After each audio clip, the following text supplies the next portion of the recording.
Hello hi नमस्कार, मी नंदा बजाज तुम्हा सगळ्यांचं पुन्हा एकदा स्वागत करते टेलिगप्पामध्ये. 2014 साली माळीण गावात जे काही झालं ते ऐकून सगळं सुन्न झाले होते. ते विज्युअल्स ते सगळं पाहून सगळ्यांचे चेहरे त्यांचे रंग उतरले होते. आणि आता तीच संवेदनशील गोष्ट घेऊन आपल्यासोबत हे कलाकार आलेले आहेत. लवकरच तुम्हाला एक चित्रपट बघायला मिळणार आहे, एक होतं माळीण, आणि त्याचे कलाकार आज माझ्यासोबत आहेत. तुम्हा सगळ्यांचं स्वागत आहे टेलिगप्पामध्ये. कसे आहात तुम्ही? मला सांगा, ही एक संवेदनशील कथा पडद्यावर घेऊन येत आहे. पहिले तर ह्या गोष्टीची प्रेरणा कशी मिळाली की आता आपण हे दाखवतोय प्रेक्षकांना? काय म्हणजे कलाकार, मला असं वाटतंय कलाकार काही घडत असतात, काही उपजत असतात, काही गॉड गिफ्टेड असतात. तर प्रेरणा अशी मिळाली नाही. प्रेरणा आपण सिनेमे बघत, म्हणजे लहानपणापासून ती टी व्हीवर सिनेमे बघण्याची आवडच होती. म्हणजे माझ्या घरी तेव्हा व्हिडिओ आणि VCR वगैरे चालायचं. हो, आणि आमचा तो बिझनेसच होता आणि मी ते ऑपरेट करायला त्याचं मजा यायची. लहान होतो खूप. 88ची गोष्ट आहे ही, आणि तेव्हापासून आमच्या घरात ते सगळं होतं. हां, हे नुकतंच जन्म आलं होतं. नाही, तेव्हा नव्हतं. ओके, सो तर ती प्रेरणा म्हणण्यापेक्षा ना, ते संस्कार झाले होते माझ्यावर. तो रोज रात्री 3 चित्रपट दाखवा, कोणाचं बारसं आहे तर कोणाचं काय कार्यक्रम असतात ना, सत्यनारायणच्या पूजेला पण ते व्हिडिओ वगैरे पूर्वी अशा गोष्टी व्हायच्या. तर तिथून ते संस्कार झालेत ना, तर तिथून सिनेमाची ती आवडच निर्माण झाली. आणि कलाकार म्हणतात ना, उपजत असतो, गॉड गिफ्ट असतो. तर मला असं वाटतं देवाने मला भरपूर काय काय दिलेलं आहे. मी आभार म्हणतो देवाचे. आणि त्यातून या गोष्टी होत गेल्या आणि सिनेमा करणं हे माझं उद्दिष्ट राहिलं आयुष्याचं. मग त्यासाठी बऱ्याचशा गोष्टी शिकत वेळ गेला. या गोष्टीला खूप मोठी प्रोसेस होती ही. कुटुंब सांभाळणं, या सगळ्या गोष्टी मध्ये येत होत्या. फायनली मी निर्णय घेतला, काहीतरी वेगळं करण्याचा. ते प्रत्येकाचा एक मानस असतो. आणि दुर्घटना घडली. खूप दुःखद होतं ते, पण हे आपण मांडू शकतो का पडद्यावर? हा सतत विचार 1.5 वर्ष करत होतो, अभ्यास करत होतो. आणि आपला पहिला सिनेमा असल्या कारणाने हे जर कोणाला ऐकलं तर ते मला हसतील, बाबा हे काय आहे तू, कधी त्यांनी पाहिलं नाही ना मला असं वगैरे. पण फायनली निर्णय घेतला आणि ती टीम उभी केली आणि त्या माळीण गावात जाऊन थोडंसं रिसर्च केला. त्या लोकांना भेटलो, त्यांच्याकडून जेवढी हवी तेवढी माहिती मिळाली मला, आणि मग त्या पुढच्या गोष्टी घडत गेल्या. या सगळ्यासाठी आधी रिसर्चही खूप झालं असेल, त्यावरही खूप काम करावं लागलं असेल इन डिटेल. म्हणजे प्रत्येक एक गोष्ट असते ती पडद्यावर दाखवायची कशी. एक सिनेमॅटिक असतं जे आपल्याला पडद्यावर दाखवायचं आणि खरी गोष्टही मागे सुटता कामा नये. तर या दोन्ही गोष्टींचा समतोल कसा? कसं आहे, आता हा सिनेमा आहे ना, बघा, एक इंडस्ट्री एक वेगळ्या पद्धतीचं सिनेमे बनवत चालले. असा सिनेमा कोणी केलाच नाही आहे. तर सर्वाधिक कठीण गोष्ट होती. मग इथे अभ्यास नावाची गोष्ट खूप मोठी होती. म्हणजे अभ्यास म्हणजे काय, फक्त कथेवर आणि संहितेवर अभ्यास करून काही मतलब नाही आहे.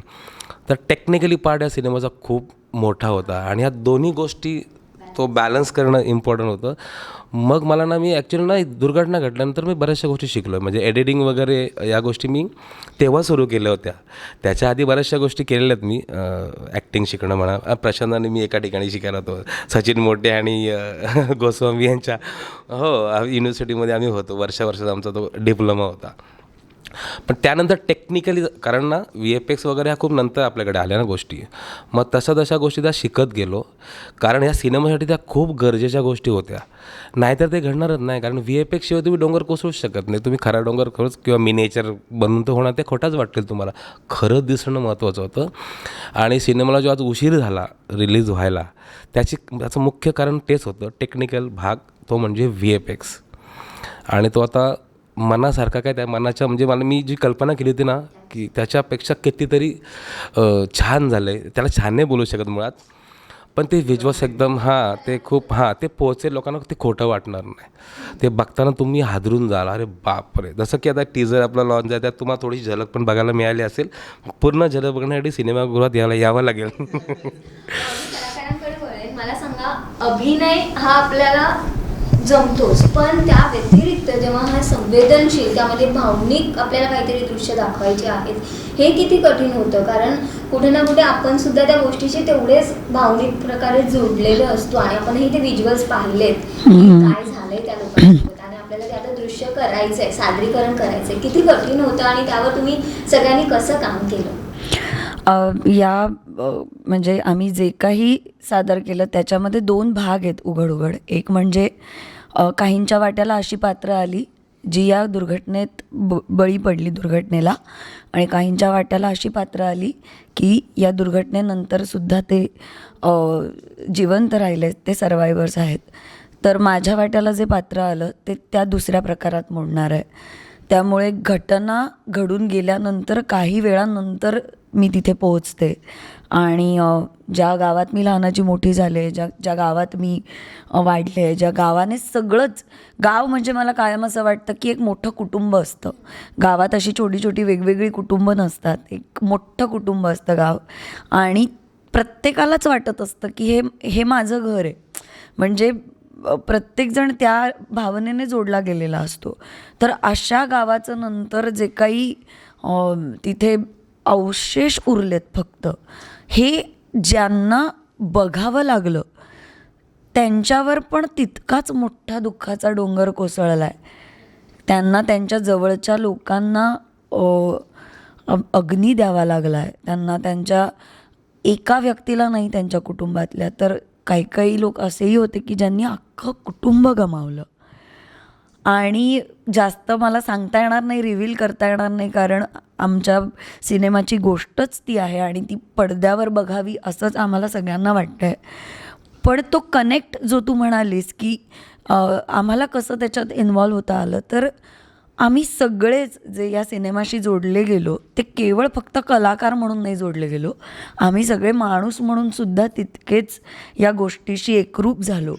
आम्ही जी माणसं आज हयात आहेत त्यांना भेटलो, त्यांच्याशी बोललो आहे, त्यांच्या अनुभवातनं आम्ही आमचा अनुभव बांधण्याचा प्रयत्न केला आहे की जेणेकरून ते जास्तीत जास्त खरं पडद्यावर आम्हाला मांडता येईल.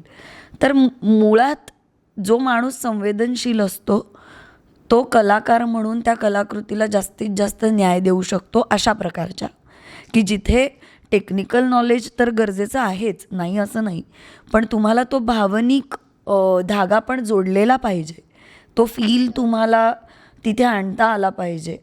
कारण काही प्रसंग असे आहेत की ज्याचा रिटेक करणं टेक्निकली डिफिकल्ट होतंच, पण ॲक्टर म्हणून पण ते पुन्हा अनुभवणं हे कठीण असणार होतं. आणि सरही सांगतील किंवा अख्खी टीमही सांगेल, आम्ही इथे खूप रिप्रेझेंटेटिव्ह म्हणून बसलेलो आहोत. मेहनत पण, आणि जे कलाकार आहेत ज्यांच्या वाट्याला एखादाच सीन असेल पण पारडं त्यांचं जड ठरलेलं आहे असं त्यांनी काम केलेलं आहे, आणि हॅट्स ऑफ आहेत त्यांना की त्या एका सीनला पण ते असल्यामुळे न्याय मिळालेला आहे. सो मी आमचं काही कौतुक सांगण्यासारखंच नाही वाटत मला, म्हणजे माझं, कारण मी ती घटना घडल्यानंतर तिथे पोहोचते, पण त्या घटनास्थळी असलेल्या लोकांपैकी आत्ता इकडे एक व्यक्ती आहे, तर त्याचं पात्र त्या पद्धतीचं आहे, तर तोही सांगेल त्याचा अनुभव. मी तर असं म्हणेन की कलाकार म्हणून आपल्याला एखादा जेव्हा असा प्रोजेक्ट मिळतो ना, हेच सगळ्यात मोठं भाग्य मी समजतो, आणि तो हा प्रोजेक्ट आहे. कारण ना अनेक भूमिका वेगवेगळ्या प्रकारच्या असतात. आता या सिनेमातली भूमिका करताना ना मला खरंच आपल्या आतली एक काय म्हणतो त्याला, एकदम ग्राउंड रिॲलिटी कळली खरंच, की आपण किती डेप्थमध्ये काम करायला हवं, किंवा आपल्याकडून ह्या गोष्टी होऊ शकतात. ऑफकोर्स ते सरांच्या वगैरे सगळ्या गायडन्समुळे ते मी या सिनेमात अनुभवलं आहे. खूपच कमालीचा एक्सपिरियन्स आहे माझा या सिनेमाचा. म्हणजे आजपर्यंत मी असं कधीच काम केलं नाही, किंवा आजपर्यंत अशी कधीच भूमिका मी केलेली नाही आहे. ती ही भूमिका आहे.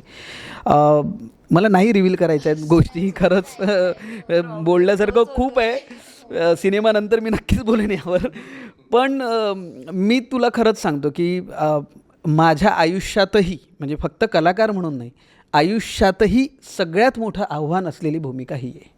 म्हणजे मी कधीच जगलो नाही असं जे मी यात जगलो आहे. खरंच मी तुम्हाला सांगेन की कमीच बोला, कारण ती क्युरिओसिटी ती प्रेक्षकांना असू दे. खरं तर आता जे मला काही शिल्लक राहिलंच नाही. अश्विनीने खूप साऱ्या तिच्या भावना तिने व्यक्त केलेल्या आहेत. तर ज्यावेळेला म्हटलं एक थोडा जोकचा पार्ट, किंवा जेव्हा मी वाटलं की बाबा मी हिरो म्हणून या सिनेमासाठी येतो आहे, म्हणलं आता हे रेस्क्यू करायचं आहे, मस्त आपला चिखलात उतरायचा, लोकांचा जीव वाचवायचा, हे सगळं करायला मिळणार. पण नंतर की यार आपल्याला हे सगळं करायला मिळणार नाही आहे. तिकडे थोडा हिरमूज झाला. पण मी जी व्यक्तिरेखा साकारतो आहे ती अश्विनी म्हणाली की जी लोक जिवंत आहेत ना त्यांच्यापैकी एक अनुभव होतो. तर बाकी तर अश्विनी बऱ्यापैकी सांगितलेलं आहे या गोष्टीबद्दल. सर, मला तुम्हाला विचारायला आवडेल की चॅलेंजेस खूप होते. कलाकार हे मला वाटतं एक शेवटी तिथे पोहोचतात फील्डवर, पण त्या आधीची जी तयारी असते आणि आम्ही व्हिडिओज जे पाहिले त्यामध्ये VFX भरपूर आहे, पाऊस आहे, चिखल आहे आणि या सगळ्यातून ती शूटिंग होते. तर त्यावेळेचे किती चॅलेंजेस होते आणि कशी ती मेहनत होती? तर आर्ट डायरेक्टर आपलं काम करत असतो, पण त्याला जर त्या गोष्टी अवेलेबल झाल्या म्हणजे की निसर्गाने त्याला साथ दिली तर तो पटापट. त्यांनी मला सांगितलं ती मेहनत मी हा सेट उभा करेन, 1 महिन्याचा त्यांनी फक्त वेळ दिला होता, पूर्ण का उभं करून दाखवतो. आणि लिटरली ते होत पण होतं. पण सर्वात मोठं चॅलेंज झालं ते पावसाचं. शूट पावसातच करायची होती ना, कारण तुम्ही उन्हाळ्यात जर शूट केलं आणि आर्टिफिशियल पाऊस पडला तुम्हाला तो फीलच येणार नाही. तो जो लाईट असतो ना तो बघा, पाऊस जेव्हा भरतं, आभाळ भरतं, भीतीदायक असं सगळं ते. तो ॲटमॉस मला असा तयार करायचा होता, ती वातावरण निर्मिती, म्हणून पावसातच आपण करावं. मला माहिती आहे चॅलेंज येणार आहेत, पण इतके चॅलेंजेस येतील मला नव्हतं कल्पना. म्हणजे तो सेटच उभा राहत नव्हता. वारा, सुसाट्याचा वारा, मला वाटतं त्या एका व्हिडिओमध्ये दाखवला आहे पण आम्ही, मेकिंग आता टाकला आहे आम्ही. आणि तिथे तो सेट होता ना, तिथे पूर्ण पाणी भरलं होतं, असं पूर्ण तो बांधलेला सगळा सेट तो बुडाला होता आणि तो पाणी ते बाहेरच जात नव्हतं. आम्ही काय उद्योग करून ते पाणी बाहेर करून पुन्हा सेटची उभारणी केली. पण उभारणी करत असताना परत तो तुटायचा, परत बांधा, परत तोडा, तुटायचा आपोआप. कलर्स 7 वेळा त्यांनी पेंट केलं सगळं ते गावाचे कलर्स, ते पुन्हा लावून फायनल तो सेट उभा राहिला. पण पुन्हा एक नवीन चॅलेंज आलं. त्या सेटसमोर जे होतं फार्म हाऊस, आणि त्या फार्म हाऊसच्या मालकांनी तिथे एक माती थोडीशी काढली होती आणि ती आंब्याची बाग होती बाजूला, मोठं फार्म हाऊस होतं 11 एकरमध्ये. आणि पावसामध्ये त्यांनी आंब्याला ती भर दिली होती अशी पूर्ण, आणि ती माती पूर्ण पावसाने पुन्हा आहे तिथेच येऊन बसली. म्हणजे आमची जी शाळा उभी केली होती सेटच्या इथे, पूर्ण तो चिखल झाला गुडघाभर. आणि तिथे शूट करायचं कसं काय पॉसिबल आहे, कारण तो भाग चिखलात नव्हता गेला, तो टणक भाग होता. आणि तिथे आम्हाला बरेचसे सीन काढायचे होते, जसे काही त्यांचे जे काही कल्चर आहे ते सगळ्या गोष्टी ते होणार होत्या. तो चिखल काढायचा कसा, आम्ही JCB लावला चिखल काढायला, तो अजून चिखल झाला तिथे. मग आम्ही ना खूप माणसं बोलवली बाहेरनं. सेट आणि रस्ता खूप लांब होता, तिथं वाहनच येत नव्हतं. आम्ही कशी ते ॲम्ब्युलन्स आणि वाहनं आणले, आमचं आम्हाला माहिती आहे अडकायचे वगैरे. तिथे अख्खी वीट भट्टी, तिथं तो चिखल काढला आहे घमेल्यानं फावड्यानं. तिथे आम्ही वीट भट्टी होती, त्याचा चुरा करून तिथे तो लेवल केली. टणक बनवण्यासाठी वरनं अजून दगडाचा चुरा टाकला त्याच्यावर, तेव्हा ती जागा टणक झाली. आणि तेव्हा ते शूट पुढचं आमचं कंप्लीट झालं. हा एक मोठा टास्क होता आमच्यासाठी. सेट उभा राहायचाच, शूट तर लांबच राहिलं. म्हणजे इतकी अशी वेळ आली होती ना, खतम म्हणजे सेट बांधून पण नाही होणार शूट तारखाच लागत नाही आहेत, कारण शूट करू कुठे. म्हणजे निर्माते आमचे संतोष म्हात्रे आहेत ना, आणि रुपेश, अरुण असेल, आमचे दत्ता सर असतील, हे सगळे नसते ना, म्हणजे एखादा इंडस्ट्रीचा नामवंत निर्माता जरी असता ना, तो पळून गेला असता लिटरली. हे नवीन असूनसुद्धा थांबले, आम्हाला धीर दिला, आणि म्हणून ते सगळं घडलं. सर, इतके चॅलेंजेस होते, पण मला वाटतं एक टीम होती सोबत म्हणून सगळं काही निभावलं आणि इथपर्यंत येऊन पोहोचलंय आता, आणि लवकर सिनेमा बघायला मिळणार आहे. पण या सगळ्या जर्नीमध्ये बरेच असे किस्से असतील ते कायम लक्षात राहणारे असतील, आठवणीतले असतील. त्यातला एखादा किस्सा तुमच्याकडे आहे का जो शेअर करावा? आमच्याकडे ना सगळे किस्से थराराचेच येतो. आमच्याकडे कुठला विनोद घडला, आम्ही डबिंगला विनोद केले, कारण ना ते डबिंग करताना ना सगळं दुःखच दिसतंय ना, सगळं तो थरारच दिसतोय. मग आम्ही प्रँक करायचो थोडे म्हणजे वातावरण निर्मिती करण्यासाठी ते प्रँक करायचो. पण मी किस्से सांगेन तुम्हाला, तर थराराचे किस्से सांगेन की एक आई आणि बाळ असं एक ॲक्च्युअलमध्ये अडकले होते 8 तास आतमध्ये, आणि तो आमचा सगळा सिक्वेन्स चालू होता ना. पण त्याच्या मागे जी भिंत होती ना ती आम्ही बांधली होती प्रॉपर, आम्ही बांधलं होतं, सगळं बांधकाम केलं होतं, आणि पूर्ण चिखल भरला होता तिकडनं. ती असं होत आला सीन पूर्ण आता आमचा, पण ती भिंत आहे ना अशी मला दिसते की अशी झुकत चालली आहे एका बाजूने, टिल्ट होती आहे. आणि मला दिसत होतं, अरे बापरे, ही जर यांच्या अंगावर पडली तर आता सीन चालू आहे, कधी तो शॉट पूर्ण होतो आहे आणि ते कधी त्यांना उचलतो, असं झालं होतं. म्हणजे आतापर्यंत कुठलीही दुर्घटना आमच्या सिनेमात घडली नाही देवाच्या कृपेने. अडथळे आले पण दुर्घटना कुठली घडली नाही. तुम्ही काय सांगाल? काही असे किस्से आहेत का तुमच्याकडे शेअर करण्यासाठी? प्रत्येक दिवस हा किस्स्यांनी भरलेलाच होता. कारण आत्तापर्यंत आम्ही आत्ता हे सगळ्याच इंटरव्ह्यूजमध्ये आम्ही सांगतच आहोत की खूप आव्हानांना सामोरं जावं लागलं, टीमला जावं लागलं, इंडिव्हिज्युअली जावं लागलं. पण मला वाटतं प्रत्येक डिपार्टमेंट त्यांच्या त्यांच्या परीने स्ट्रगल करत होतं आणि शेवटी ना प्रॉब्लेम्स शेअर करणं लोकांनी सोडून दिलं होतं, सोल्युशन्स शोधणं सुरू केलं होतं. कारण एक कळत होतं की आपण हे शिरावर घेतलेलं आहे, आपण हे निभावून न्यायचं आहे आणि जर आपल्याला आपल्या सगळ्या डिमांड्स पूर्ण होत आहेत, रिक्वायरमेंट्स म्हणूयात, त्या डिमांड्स नाही आहेत, पण कॉस्ट्यूम डिपार्टमेंटची रिक्वायरमेंट पूर्ण होती आहे, जे की निर्माते करत होते, आर्ट डिपार्टमेंटची पूर्ण होत होती, आपले कॅप्टन्स आपल्याला म्हणजे डिरेक्टर्स आपल्याला धीर देत आहेत, ते आपल्याला सांगत आहेत की ह्याच्यावर ना असं करता येईल, तसं करता येईल. शेवटी लोकांनी ना एकमेकांना सजेस्ट करायला सुरुवात केली होती आणि अशा डिपार्टमेंटच्या अशा काही भिंती राहिल्या नव्हत्या. सगळी डिपार्टमेंट्स एकत्र काम करत होती. कौतुकास्पद आमच्या डिरेक्शन टीमचे असिस्टंट्स होते, कारण मेन फील्डवर काय घडतं आहे आणि आम्ही कलाकार जिथे थांबलो आहोत आमच्यापर्यंत काय पोहोचतं आहे हे एका पॉईंटला कळेनासं झालेलं, कारण पाऊस इतका पडत होता, तिकडे वेगळ्या समस्यांना सर तोंड देत होते आणि असा नॉर्मल सेट नव्हता तो फिल्मचा की कोणीतरी तुम्हाला सर हम लोग यहाँ से निकल चुके हैं, आम्ही इथनं निघालो आहे, तिथे पोहोचतो वगैरे.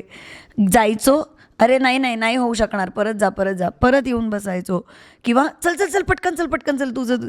सो हे अदरवाईज पण फिल्म्सना घडतं, पण हे असिस्टंट ज्या पद्धतीने, आत्ता काल पण मी म्हणत होते की ते आमचं ब्लूटूथ कनेक्शन होते, की ते आम्हाला जोडून ठेवत होते. ते आम्हाला चिडचिड पण व्हायची कधी की अरे केव्हाचं हे झालेलं आहे, आता काय कधी आहे, किंवा ते म्हणायचे मॅम तिथे काय प्रॉब्लेम्स आहेत ना, आम्हाला तुम्हाला सांगताच येणार नाही, पण तुम्ही एवढं समजून घ्या की प्रॉब्लेममुळे थांबलेलो आहोत. असं नाही आहे की अरे नंतर करता येईल, हा सीन नंतर करू वगैरे. आपल्यातलं कुणीच एक क्षणसुद्धा इथनं बंद होत नाही आहे. हे नाही तर ते नाही तर ते, काही ना काहीतरी करून आपण ते करतो आहे. ही गोष्ट सगळ्यांना धीर देणारी होती की कोणीच असं नखरे करून आणि हे करून की आत्ता मग नाही होऊ शकणार वगैरे, हे नाही आहे, दुसरं अवेलेबल करा, ते अवेलेबल. मेकअप टीमसुद्धा हातात रेडीच होती. कालच आमचा विषय झाला, प्रशांतनेच सांगितलं आहे, तोच सांगेल, मेकअप टीमचं सुद्धा काम ज्या पद्धतीने चाललं होतं. म्हणजे मेकअप टीमचा किस्सा असा की एक वेळ अशी आली होती की रक्त खूप लागत होतं. सर एम आय राईट, रक्त खूप लागत होतं आणि ना ते आता रक्त, ते खोटं रक्त असं पाण्यात पडलं की ते विरघळून म्हणजे परत यूज नव्हतं करू शकत. त्यामुळे काय आमचे जे प्रताप बोराडे सर, जे खूप सिनियर आहे, त्यांनी त्यांचं टेक्निक वापरून रक्त बनवलं, जे हायली इम्पॉसिबल आहे. आणि त्यांनी फक्त एकच इन्स्ट्रक्शन दिलं की ते रक्त फक्त तोंडात नका जाऊन देऊ. त्यांनी ते रक्त बनवायला 2-3 तास घेतले आणि ते इतकं डिक्टो रक्त त्यांनी बनवलं सेटवरती. आता हे ते सांगणं मला माहीत नाही योग्य नाही आहे, पण त्यांचे प्रशंसा करणं पण आपलं काम आहे. त्यांनी बनवलं आणि त्यानंतर शूट चालू झालं, कारण का ज्या इतक्या 8 रानात शूटिंग होतं ना, ते रक्त आणण्यासाठीच मग 5-6 तास पूर्ण, त्यांच्यामुळेही शूटिंग पुढे कंटिन्यू झालं. जसं अश्विनीने सांगितलं, असिस्टंट डिरेक्टर्स म्हणजे सेटपासून आमच्यापर्यंत यायलाच त्यांना 15-15 मिनटं लागायची. तिथून डिरेक्टर ओरडायचे, इकडे काय आम्ही बोलायचो. तर ते आता मला फील होतं की आपण ते उगाच त्यांना अरे काय होतं यार, कधी होणार, त्याप्रमाणेच आहे. दुसरं डिपार्टमेंट आहे आपलं art directors. Art director design सांगून सगळं करून, त्यातलं ते सेटिंगचं जे डिपार्टमेंट आहे, मग ते सर बोलल्याप्रमाणे की ते दिवस रात्र काम करत होते. दिवसा पाऊस पडतोय, रात्री पाऊस पडतोय, पाऊस थांबल्यावर मग ते रात्री 2-2, 3-3 वाजता पण सर म्हणाले त्याप्रमाणे काम करत होते. हवा पण एखाद्या शॉटला पाऊस असायचा, पण तो आपण यूज करू शकत नव्हतो, कारण का आपल्याला जेवढा इंटेन्सिटीमध्ये हवा आहे तेवढा मिळत नव्हता. तर सेटवरचं पाणी काढणं, यांना विंचू चावायचे, साप निघायचे, खिळे घुसायचे, गंबूट फाटायचे, ह्या सगळ्या इतक्या भयावह घटना, आता मी सांगताना खूप इझिली सांगतो, तुम्ही इझिली ऐकताय, पण ना पाय चिघळणं म्हणजे चिकल्या होणं, ह्या खूप साऱ्या घटना घडत होत्या. त्यामुळे ना कधी एक पॉईंटला मला वाटलं यार प्रशांत, काहीच बोलू नकोस, जे मिळतंय वाटायला आलं ते कर आणि इथून जा. काय या लोकांची इतक्या वेदना लोकांना होत आहेत ना. आणि मगाशी पण म्हटल्याप्रमाणे की सर्वात कमी त्रास झालेला ॲक्टर मी आहे या सिनेमातला. बाकी सगळ्यांना प्रचंड त्रास झालेला आहे, प्रचंड त्रास झालेला आहे. म्हणजे वयाच्या 75 वर्षाचा माणूस आणि नुकतंच जन्मलेलं बाळ आहे, या दोन्ही टाईपचे लोक आपल्याकडे होते. हां, आणि पण कोणालाही तसा म्हणजे फिजिकली त्रास नाही, हार्म कोणाला झाला. आमच्या प्रोडक्शन टीमनी, दिग्दर्शकांनी खूप काळजी घेतली सगळ्यांची. आणि आम्हाला काम करणं सोपं ह्यासाठी गेलं की सरांचा रिसर्च 2-2.5 वर्षाचा इतका होता की तुम्हाला जास्त स्वतःचं डोकं चालवायचंच नव्हतं. अनुष, तू काय सांगशील? मी काय सांगणार आता यावर. मला फक्त एवढं आठवतं, मी रोज पडायचो, घसरायचो, मी रोज घसरायचो. त्यामुळे कास्टिंग बहुतेक, कारण तो रोल तुम्ही बघाल त्याचा गावातला. आता अर्थात आता आम्ही पाहिलाय सिनेमा त्यामुळे, पण तो जो ग्रुप आहे तो अख्खा ग्रुपच धमाल आहे, टवाळखोर ग्रुप. पण गावाची तीच गंमत आहे की माणसं रोज जशी दिसतात ती अशा एखाद्या प्रसंगांच्या वेळी त्यांच्यातली एक वेगळीच बाजू आपल्याला दिसते, की कोण किती इमोशनल होत आहे, कोण किती मदतीला धावून जाणारं आहे. आणि एक नैसर्गिक आपत्ती माणसातल्या खऱ्या माणसाचं दर्शन घडवते. तर ते पण प्रसंग सिनेमात आहेत. आणि मी तर सरांना असंही म्हटलं, प्रत्येक प्रसंगावर एक वेगळा चित्रपट होईल. अशा काही गोष्टी प्रत्येकाच्या वाट्याला आलेले आहेत, जे प्रसंग त्या दुर्घटनेशी रिलेटेड जे प्रसंग आहेत. आम्हाला शब्द का गोळा करावे लागतात, कारण आम्हाला खूप रिव्हील पण नाही करायचं आहे. Sorry, continue. नाही, काही कंटिन्यू नाही. पोस्टर इतकं छान बनलंय ना, खूप छान. म्हणजे ते फक्त 2 हात आहेत आणि बाकी तुम्ही आता कथा आहे ना ती समजून घ्या अशी. त्या पोस्टरची त्यामागची कल्पना आणि कसं शूट? ह्या पोस्टरचं डिझायनिंग मिलिंद मटकर साहेबांनी केलेलं आहे. खूप छान व्यक्तिमत्व आहे ते. आणि कधीही आता आपण डिरेक्टर असल्या कारणाने ना, कधी ते आपल्या गोष्टी आवडतात, नाही आवडत, थोडासा हा बदल करा ना, तसा तो बदल करा ना. खूप फोटोग्राफ दिले होते त्यांना मी, याच्यातलंच काहीतरी करा तुम्ही. आणि पोस्टरवर मला माणसं नको आहेत, मला वेदना हव्या आहेत. 2-3 पोस्टर त्यांनी केले, म्हणजे काही फोटोग्राफ्स त्यांना दिले वगैरे, तर त्यातलं हे पोस्टर मी फायनल केलं. पण फायनल करत असताना तो चिखल इथे पाहिजे, ते थोडंसं त्याचा हात हे झाला पाहिजे, डॅमेज झालेला पाहिजे किंवा अशा गोष्टी. आणि बघितलं हे पोस्टर जेव्हा आलं तर त्या सिनेमाची किंवा त्या घटनेची भयानता किती आहे हे सगळ्यांना कळलं. म्हणजे हा चित्रपट आता पुढे काय होणार आहे हे त्या पहिल्या पोस्टरमधूनच कळालं. आणि आता तर टीजर आला आहे, आता तर अजून तुम्हाला कळलं असेल. सो मिलिंद मटकर छान व्यक्तिमत्व होते, छान. म्हणजे त्यांच्यावर आता मी दुसरा सिनेमाही करतो आहे. भारी करतात काम ते, कुठल्याही प्रकारचं नाही का, नाही आता मला वेळ नाही वगैरे, लगेच पाठवतात, लगेच दुसऱ्या सेकंदाला पाठवतात. आता मी माझ्या असिस्टंट आहे मेहुल म्हणून, त्याला त्यांच्या मागे लावलं, कारण आता आपण इकडे भटकतोय ना सगळे. आपण आता सध्या थांबू, कारण बरेच इंटरव्ह्यू झाले, बऱ्याच गप्पा मारल्यात तुम्ही, आणि आता मला वाटतं थँक्यू सो मच इतका वेळ दिल्याबद्दल. फक्त जाता प्रेक्षकांना काय सांगाल, त्यांनी हा सिनेमा का पाहावा? बघा, ॲक्च्युली ना प्रेक्षकांना उत्सुकता आहे की यांनी काय दाखवलं असेल. झलक तर आम्ही दाखवलेली आहे, पण तुम्ही विचार पण नसेल केला ना, ते सिनेमामध्ये तुम्हाला बघायला मिळणार आहे. तुमचा वेळ किंवा तुमचे पैसे हे वाया जाणार नाहीत याची मला खात्री आहे. आणि म्हणून 24 जुलैला येत्या हा सिनेमागृहात तुम्ही चित्रपट बघा, तुम्हाला खूप खतरनाक एक्सपिरियन्स येईल. नक्की बघा, एक होतं माळीन. थँक्यू सो मच, आणि तुम्हाला सगळ्यांना खूप खूप शुभेच्छा. थँक्यू.